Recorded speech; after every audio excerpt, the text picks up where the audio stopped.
তোমার কি রান্না করলে আজকে? এই যে আজকে মঙ্গলবারের শুভ দুপুর। নাতি এই যে নাতিকে নিয়ে দাঁড়িয়ে আছি। নাতি আমার কোলের ধারে এসেছে, চান টান খেয়ে মার কাছে 2-4টে ঘা খেয়ে এসেছে। এসে থামস আপ দিয়েছি, থামস আপ খাচ্ছে। চল রান্নাগুলো দেখাই। ভাত, উচ্ছে, কুমড়ো, পেঁয়াজ দিয়ে একটু মাখা মাখা ভাজা মতন করেছি। আলুও দিয়েছি। 5 রকম সবজি দিয়ে একটু চিংড়ি মাছ দিয়ে তরকারি হয়েছে। আর আমাদের হচ্ছে বাটা মাছ দিয়ে, ডাঁটা দিয়ে, ঝিঙে দিয়ে বাটা মাছের ঝোল হালকা আলু দিয়ে। আচ্ছা, আর হচ্ছে ওর বাবার ওই পাতলা চিকেন। হ্যাঁ, বেশি মেয়ে নয়, পাতলাই আছে। যাই হোক, চিকেন আলু দিয়ে চিকেন হয়েছে।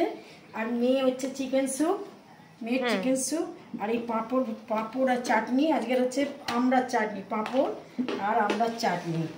আর হচ্ছে লেবু, শসা আর লঙ্কা, না পেঁয়াজ, হ্যাঁ পেঁয়াজ লঙ্কা, আর হচ্ছে টক দই। আজকের আমাদের এই সমস্ত রান্না হয়েছে। আচ্ছা, আপনাদের আগে একটা কথা বলে নিই। আজ বিকেল 5টায় আমি লাইভে আসবো। আপনারা কিন্তু অবশ্যই আমার জন্য, আমরা অপেক্ষা করবো আপনাদের জন্য। আপনারা অবশ্যই কিন্তু আসবেন আমার সঙ্গে, আমরা গল্প করবো একসঙ্গে। হ্যাঁ, আচ্ছা, আজ আমাদের এই সমস্ত রান্না হয়েছে আজকে। এই রান্না যদি আপনাদের ভালো লেগে থাকে তাহলে একটা লাইক করে দেবেন, আর আমার নাতির জন্য একটা সাবস্ক্রাইব করে দেবেন। নমস্কার।